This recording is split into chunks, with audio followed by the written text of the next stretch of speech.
दोस्तों 2015 में एक ट्रेडर थे जो कैम्बल, जिन्हें पता चलता है कि अमेरिका की फेमस फार्मास्यूटिकल कंपनी कैलाबॉयस लॉस की वजह से बहुत जल्दी अपने बिजनेस को बंद करने जा रही है और इसलिए एक हफ्ते के अंदर उसका स्टॉक प्राइस गिरकर $0.97 पर आ जाता है। लेकिन फिर वो देखते हैं कि कुछ दिनों बाद इसका स्टॉक प्राइस रिकवर होता है और वो $2 तक पहुंच जाता है। अब ये देखकर जो को लगता है कि क्योंकि ये कंपनी बहुत ही जल्दी बंद होने वाली है तो उसका स्टॉक प्राइस एक बार फिर से जरूर नीचे गिरेगा और इसके चलते वो अपनी लाइफ की पूरी सेविंग्स लगाकर $2 के रेट पर इसके शेयर को शॉर्ट कर देते हैं। अब देखिए, शॉर्ट करने का मतलब होता है कि ब्रोकर से शेयर को उधार में लेकर बेचना और बाद में उसी शेयर को कम दाम में खरीद कर चुकाना। और क्योंकि आप महंगे में शेयर को बेच रहे हैं और सस्ते में उसे वापस खरीद कर चुका रहे हैं तो ऐसे में शेयर के प्राइसेस गिरने पर आपको प्रॉफिट होता है। एग्जाम्पल के लिए आपने एक ब्रोकर से शेयर को उधार में लेकर उसे ₹2 में बेच दिया है और बाद में जब शेयर की प्राइस गिरी तो उसे ₹1 में खरीद कर वापस चुका दिया, तो ऐसे में आपको ₹1 का प्रॉफिट होगा। तो जो ने भी कुछ ऐसा ही सोचा था कि ये कंपनी बंद होने वाली है और इसलिए इसका शेयर का प्राइस गिरना तो तय है और इसलिए वो प्लान करते हैं कि वो इसे $2 के रेट पर बेचकर इसे और सस्ते में खरीद लेंगे। इसलिए वो कैलाबॉयस के स्टॉक को $2 के रेट पर शॉर्ट कर अपनी मीटिंग पे चले गए। अब 2 घंटे बाद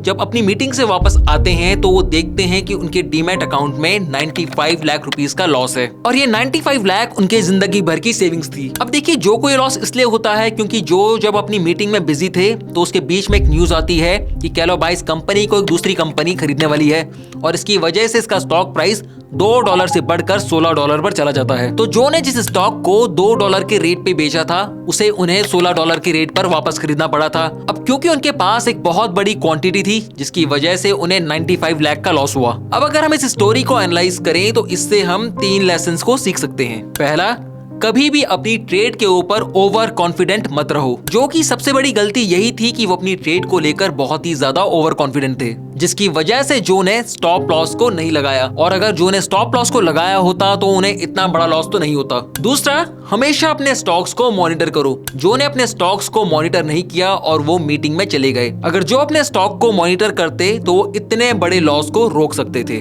और तीसरा, जो हम इस स्टोरी से समझ पाए हैं वो ये है कि शॉर्ट सेलिंग लॉन्ग करने से ज्यादा रिस्की है, क्योंकि अगर जो ने लॉन्ग किया होता जिसका ये मतलब है कि उन्होंने स्टॉक्स को खरीदा होता तो शेयर प्राइसेस गिरने के बाद भी जो का लॉस लिमिटेड होता। लेकिन क्योंकि जो ने शॉर्ट किया और शेयर के प्राइसेस कितने भी बढ़ सकते हैं तो उसकी वजह से उनका लॉस भी अनलिमिटेड रहा। दोस्तों, ऐसे ही एक दूसरे व्यक्ति हैं जिनका नाम है टेड ट्रेसाइडर। ये एक ऑथर और इन्वेस्टर होने के साथ साथ एक हेज फंड मैनेजर भी हैं। तो कॉलेज पास आउट होने के बाद इनकी जॉब लगती है HP कंपनी में। ये वही HP कंपनी है जो कंप्यूटर्स बनाती है। तो कंपनी में इनका एक फ्रेंड था जो कि HP के क्रेडिट डिपार्टमेंट में काम करता था। तो नॉर्मल बातचीत में उनका ये दोस्त उन्हें कई बार बताया करता था कि ऐसी कौन कौन सी नई कंपनीज हैं जो HP के कंप्यूटर्स को काफी हाई क्वांटिटी में खरीद रही हैं। तो इससे वो उस बात का आइडिया लगाया करते थे कि अगर कोई नई कंपनी इतने सारे कंप्यूटर्स को खरीद रही है तो उसका ये मतलब है कि वो फ्यूचर में कुछ बड़ा करने वाली है। तो देखिए, हम कह सकते हैं कि उनके और उनकी दोस्त के बीच में होने वाली बातचीत एक तरीके से इनसाइडर इंफॉर्मेशन का काम कर रही थी और इस इनसाइडर इंफॉर्मेशन का इस्तेमाल कर वो नए स्टॉक्स को खरीदते थे, जिससे उन्हें कभी कभी थोड़े थोड़े प्रॉफिट तो हो जाते थे, लेकिन अगर लॉस की बात करें तो उसमें उन्हें बहुत बड़े बड़े लॉसेस हुए। और इससे उन्हें समझ आ गया कि उन्होंने 3 गलतियां की है। जो पहली मिस्टेक थी वो ये है कि उन्होंने जो भी स्टॉक्स को खरीदा उस पर उन्होंने कोई भी प्रॉपर रिसर्च नहीं की, बस दोस्त ने बताया और उन्होंने उस स्टॉक को खरीद लिया। अब दूसरी मिस्टेक ये थी कि उनको लगता था कि जो इनसाइडर इंफॉर्मेशन उनके पास है वो हमेशा उनके फेवर में काम करेगी और इसलिए उन्होंने कभी भी अपनी रिस्क कैपेसिटी पे ध्यान नहीं दिया बल्कि अपनी कैपेसिटी से ज्यादा रिस्क लिया। और तीसरा, उन्होंने ये नहीं सोचा था कि अगर उनका ट्रेड अगेंस्ट में जाता है तो अपने कैपिटल को कैसे प्रोटेक्ट करेंगे। यानी उन्होंने कोई भी रिस्क मैनेजमेंट का तरीका नहीं अपनाया था, जिसकी वजह से उन्हें ये सारे लॉसेस हुए। दोस्तों, अब बात करते हैं एक और महान इंसान के बारे में जिनका नाम है स्टीवन डोनोवन। इन्होंने कुछ ऐसी गलती की थी कि आई होप वो गलती आप नहीं कर रहे हो और अगर कर रहे हो तो प्लीज उसे बंद कर दीजिए। अब ये गलती है क्या, चलिए इसे जानते हैं। तो स्टीवन डोनोवन जब ये कॉलेज में थे तो इन्होंने लेमन ब्रदर्स कंपनी में इंटर्नशिप की थी, जिसकी वजह से इस कंपनी के प्रति इनका एक इमोशनल अटैचमेंट था। मतलब उन्हें वो कंपनी अपनी कंपनी जैसी लगती थी और उन्हें ये भी लगता था कि इस कंपनी की फाइनेंशियल कंडीशन बहुत अच्छी है और ये हमेशा ही बहुत अच्छी रहेगी। तो 2007 में जब फाइनेंशियल क्राइसिस आया तो इनके पोर्टफोलियो में सिर्फ एक ही स्टॉक था और वो था लेमन ब्रदर्स का।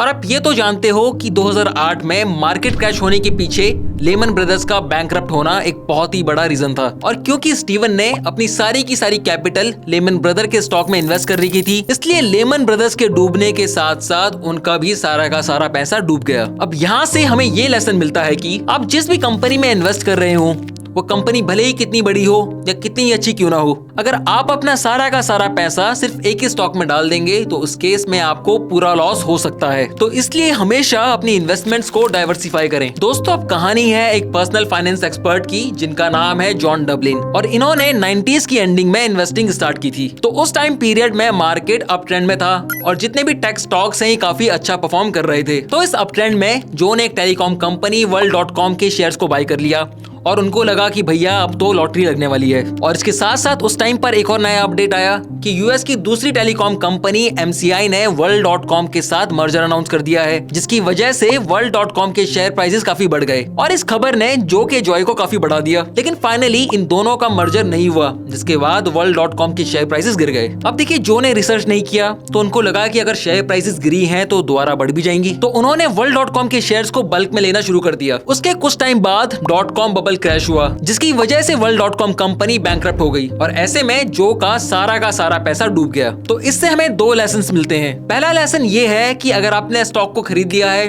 और उसके बाद उसके शेयर प्राइसेस गिर रहे हैं तो उसको एवरेज करने से पहले उसके बारे में रिसर्च जरूर कर लें, क्योंकि हो सकता है कि कंपनी में इंटरनली कोई प्रॉब्लम चल रही हो जिसकी वजह से उसके शेयर के प्राइसेस गिर रहे हैं और आप भी शायद वही गलती करें जो ने करी, मतलब बिना रिसर्च के कंपनी के स्टॉक्स को बल्क में बाय कर दिया। दूसरा लेसन ये है कि अगर किसी कंपनी का शेयर प्राइस अचानक से बढ़ रहा है तो आपको ये रीजन पता होना चाहिए कि उसका शेयर प्राइस बढ़ क्यों रहा है, ताकि आपको इस बात का आइडिया जरूर हो कि आपको प्रॉफिट बुकिंग एग्जैक्टली करनी कहां पर है। अब दोस्तों, एक बहुत ही फेमस रिसर्चर हैं जिनका नाम है जिम रॉजर्स। तो जिम रॉजर्स ने एक बार पूरी रिसर्च करने के बाद 6 स्टॉक्स को शॉर्ट किया।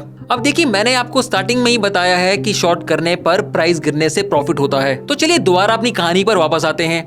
तो जिम रॉजर्स ने अपनी रिसर्च को कंप्लीट कर लिया।